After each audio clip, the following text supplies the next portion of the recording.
yo empiezo a envidiar a personas que viven la fe de un modo totalmente distinto al mío.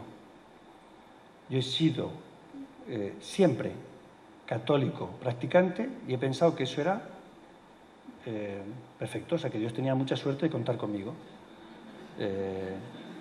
¿Sí? ¿Eres católico? Sí. ¿Practicante? Sí. ¿Viva el Papa? ¡Viva! ¿Pasa misa? Sí, no me pierdo una. Pero voy a misa como va el banco de la iglesia, no se pierde una. Como va la vela, como va el florero, como va el cuadro, no se pierde una misa. Y he sido también, incluso diría, un arrogante defensor de la fe. No he tenido realmente vergüenza ni miedo de defender a la iglesia cuando delante de mí alguien...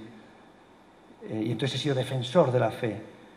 Alguien decía una cosa y yo discutía y con un poquito de inteligencia y un poquito de buen humor tú puedes humillar al que no piensa como tú, empiezas la conversación con una distancia y acabas mucho más lejos porque le humillaste, ganaste y piensas, qué bueno, qué bien lo hice, ¿eh? Dijo no sé qué y le tumbé, lo anulé.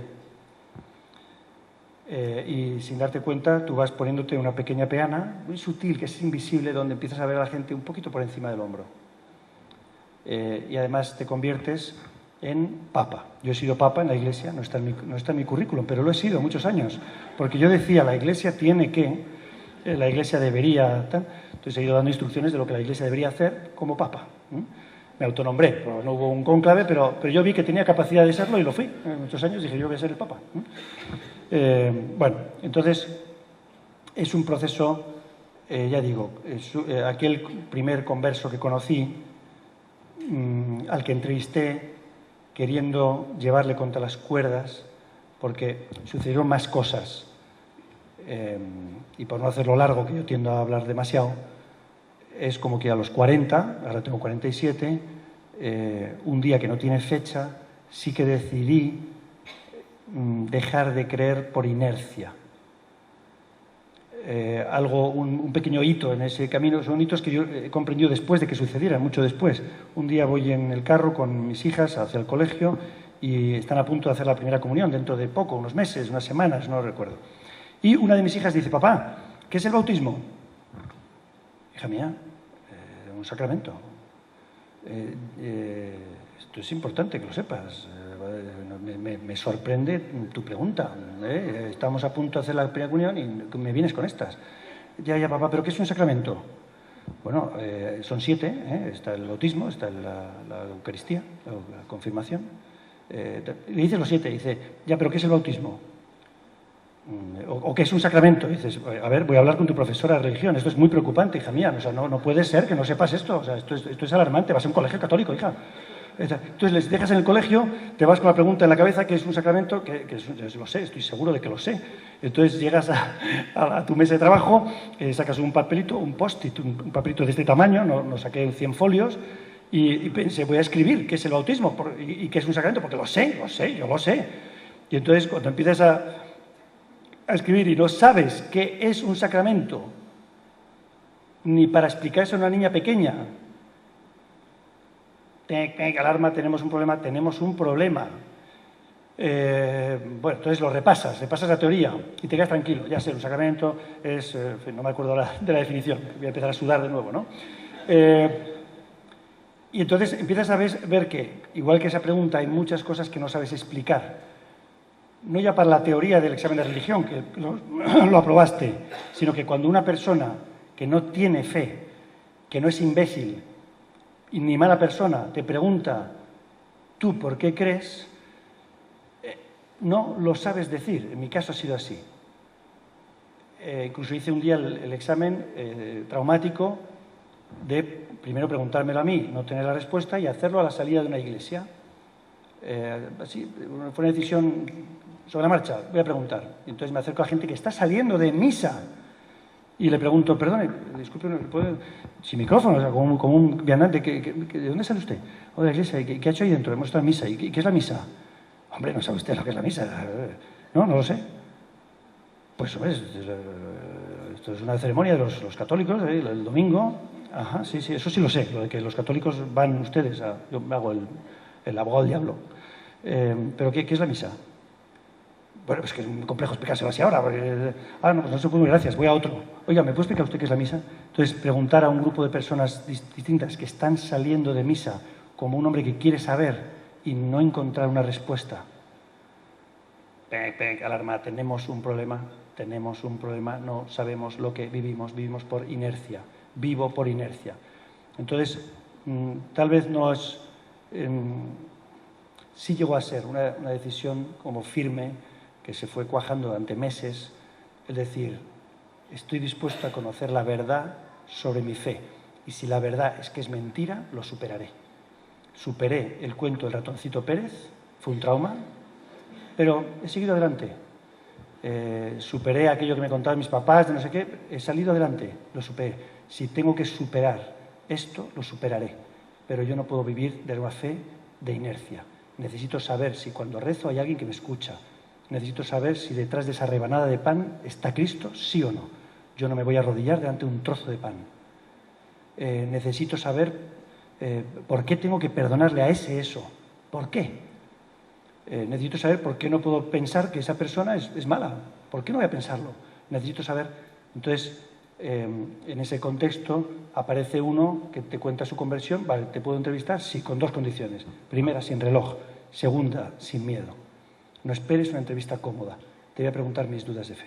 Y las de mis amigos. La de mi propia esposa, que no es católica, que no es creyente. Necesito saber si uno de los dos está equivocado.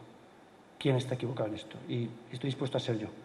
Entonces, si te pregunto, bien, esas preguntas tenían un vicio de origen, y es que yo le decía así: si comprendo, seguiré en esto, y si no comprendo, no.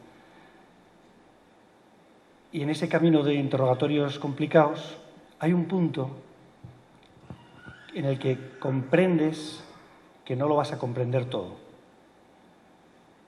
Y es el punto en el que dices, ¿sigo para adelante o me quedo aquí? Porque yo lo comparo a que en mitad de la noche, en la oscuridad, yo salgo y yo lo que veo sobre todo es oscuridad. Hay puntos de luz, incluso puede haber muchos, pero domina la oscuridad. Cuando yo miro arriba hay más oscuridad que puntos de luz. Y yo podría negar la oscuridad diciendo, todo lo que hay es lo que veo, que son puntos de luz. Y no hay más, no, sí que hay más, pero no estás capacitado para verlo. Acepta que la realidad es más grande que lo que tú captas. Y acepta que Dios es comprensible hasta donde Él quiera que tú comprendas. Y te ha dado suficiente para que comprendas, conozcas y ejecutes. No te ha dado una conferencia, no te ha dado la teoría, porque no te sirvió. Te dio la teoría en los 10 mandamientos, pero la rompiste. Entonces dijo, me haré carne, me pondré a su servicio. No apareció como conferenciante, sino como niño. Les voy a enseñar a amar desde el principio hasta el final, pasando por todo. Y no va a ser una clase teórica, va a ser una clase vivida. Cuando termine la clase, no terminará mi presencia. Seguiré junto a ellos, convertido en alimento. Me pongo de esclavo del hombre. Y tú puedes decir, no, yo quiero comprender que Cristo está en la Eucaristía. No lo vas a comprender. Puedes aceptarlo o rechazarlo. Y en cualquier caso, la invitación es a experimentarlo. Deja de convertirlo en un acto de fe. Ponlo a prueba. Ponlo a prueba. No opines sobre la Eucaristía, no creas en la Eucaristía. Ponla a prueba. ¿Cómo? Hablando con Dios directamente. Necesito saber si me estás escuchando. Necesito saber si te interesa lo mío. Si la respuesta es no, tampoco me interesas tú a mí. Si yo no te intereso, tú no me interesas. Pon a prueba y pídele aquello que solo Dios te puede dar. No te hace más listo, más guapo, más sano, más nada, pero sí te puede sanar esas heridas del corazón que vamos acumulando en la vida, y un día experimentas que eso que yo captaba en esos conversos te lo está dando, porque lo deseaste y lo pediste. Yo veía una alegría que no tenía, una fortaleza que no tenía, una serenidad que no tenía, una capacidad de consolar que no tenía, y veo que Dios me lo va dando. Y entonces ya no creo en Dios, ahora vivo en Dios. Igual que ya no creo en Buenos Aires. Hasta ahora Buenos Aires para mí era un acto de fe, o Argentina. Había estado aquí una vez, y si alguien hubiera dicho, no, yo no creo que Argentina no existe, mira, sí, te lo voy a demostrar. Te lo voy a demostrar, porque está aquí, hay modos de saber que Argentina existe. Hoy ya no creo en Argentina, hoy estoy aquí. Y creo que el cambio es ese, de la conversión. Dejar de tener a Dios aquí y empezar a tenerle aquí. y empieza a tenerle aquí, en tus obras. No basta con que me ames. Ese amor se tiene que manifestar y yo lo haré a través de ti, en obras de amor a los demás. Primero dejas que yo te llene con mi amor y cuando comprendas cuánto eres amado, no porque tú te lo hayas ganado, sino porque yo te quiero así, verás que tú no puedes, es injusto que tú dejes de amar a los demás, porque son tan amados como tú. Y verás que yo me he puesto a tu servicio, siendo tú quien eres y yo quien soy, y tú ahora tienes que hacer lo mismo con los demás. Pero cuando tú ves, como a mí me pasó un día, el vértigo de examinar, igual que lo del bautismo, lo del sacramento, ¿qué he hecho yo por los demás? Y recuerdo ese día que me senté, también, de nuevo, papel en la mano. ¿Qué has hecho por los demás? Y empiezas a sudar. Es decir, a ver, he tenido que hacer algo, son ya 40 años. Y empiezas a ver pequeños gestos de amor tan pequeños que no pesan. Y conoces a gente que ha hecho del mandamiento del amor no una teoría que firma, sino una realidad cotidiana. Son amantes permanentes, donde estén, con quien estén, sin preguntar quién eres, yo te sirvo a ti. Eso lo viví con Pablo Domínguez en la última cima.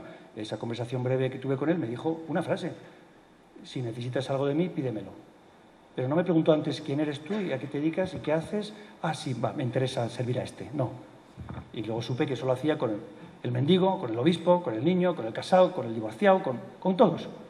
Al servicio de, sin condición, ni de horario, ni de que me caiga bien o mal, ni de que me aburra. Entonces, por eso digo que el proceso de conversión, en mi caso, es el de... le digo muchas veces al Señor, quiero ser Bob Esponja, quiero absorber para luego dar, pero primero necesito absorber. Y me lo pone fácil porque va poniéndome en mi vida, desde hace sobre todo 5 años, tal vez han estado siempre y no los he visto, personas enamoradas. De verdad, no teóricos de la fe, no expertos de salón, sino gente que de verdad ha hecho de la fe, ha hecho del amor, porque va unido. La fe es amor en acción. La medida de tu fe es lo que haces a continuación. Sí, yo quiero mucho a Miss Universo y tengo un póster en la pared. Bueno, pues llámala. No, yo la admiro, no te metas con Miss Universo, yo amo a esa mujer. Y dice, ya, pero llámala. Y entonces, a veces pienso que yo convertí a Dios en un asunto interesante, en el cuadro de la pared, en la medallita, en el recuerdo, pero no hay un amor verdadero. Entonces, lo que deseo es que eso vaya cambiándose al ritmo que Dios quiera. Esta ha sido más larga que la anterior. Me voy a superar. Soy capaz... Ah, por cierto, Milagro tiene la misión de hacer gestos de corta, vámonos, porque si no nos darán las 3 de la madrugada. Bueno, ¿quién más quiere?